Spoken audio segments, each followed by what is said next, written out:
Down through the ages, the inhabitants of ancient civilizations have tried to predict the future. Delphi in Greece is an example of such a desire.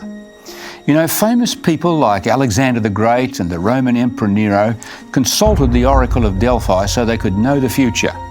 The trouble is, the predictions were not always clear, or they were just plain wrong. So can we really know the future? A source that claims to be able to predict future events would need to exhibit two things if you were going to put your trust in it. Number one, you'd want historical accuracy, meaning it's not founded on myths, legends and fairy tales.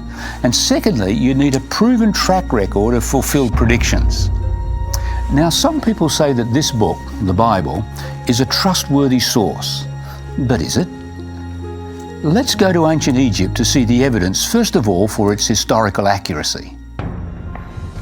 The biblical story of Joseph explains how he became a slave of the Egyptians, and during his time there, Egypt went through a devastating 7-year famine.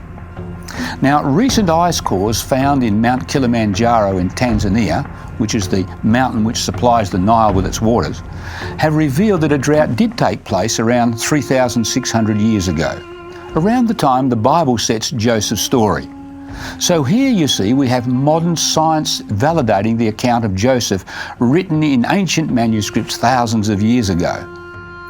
The Bible documents the story of Moses and the Exodus and of the 10 plagues that devastated the land of Egypt.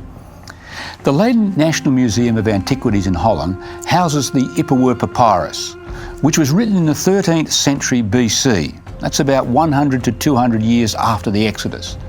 This papyrus describes a series of catastrophic events, very similar to the Bible's 10 plagues. This time, you see, archaeology validates the accuracy of the account found in these pages. The Bible informs us that around 600 BC, Pharaoh Necho of Egypt was defeated at Carchemish by the Babylonian king Nebuchadnezzar. Now, this is what it says. Concerning the army of Pharaoh Necho, king of Egypt, which was by the river Euphrates in Carchemish, and which Nebuchadnezzar, king of Babylon, defeated in the 4th year of Jehoiakim, the son of Josiah, king of Judah.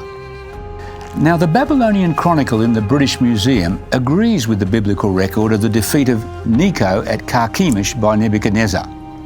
So not only is the Bible accurate in what it records about ancient Egypt, but its predictions we're going to discover about Egypt reveal it has a proven track record of fulfilled predictions.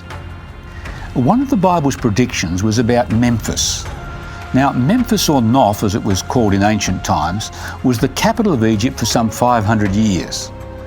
Now, the Egyptians worshipped some 2,000 gods, and Memphis was also a centre of this idolatry. Around 600 BC, a prophet called Ezekiel, whose writings are found in the Bible, made this incredible prediction about the idols of Memphis, or Noph. Thus says the Lord God, I will also destroy the idols and cause the images to cease from Noph. But that's not all. Around the same time, that's 600 BC, another biblical writer and prophet called Jeremiah made this amazing prediction. O daughter dwelling in Egypt, prepare yourself to go into captivity, for Noph shall be waste and desolate without inhabitant. Every time I take a group of people to Memphis in Egypt, I'm sure some of them wonder why I bring them to this place in which just a few ruins are visible. In fact, the best thing in Memphis is this alabaster sphinx. But you see, that's the whole point of coming here. Just as the Bible predicted, this place has been laid waste. In fact, the Egyptologist Amelia Edwards said this about the city of Memphis. Where are the stately ruins which even in the Middle Ages extended over the space of half a day's journey in each direction? One can hardly believe that a great city flourished on this spot, or understand how it should have been effaced so completely. And what about the idols of Memphis, which were once so abundant here? Well, most of them have gone. Only a few remain, and most of these are broken. You see, the prophecies of the Bible are absolutely dependable. Time and time again, the words contained within these pages have been validated as the most reliable source for knowing the future.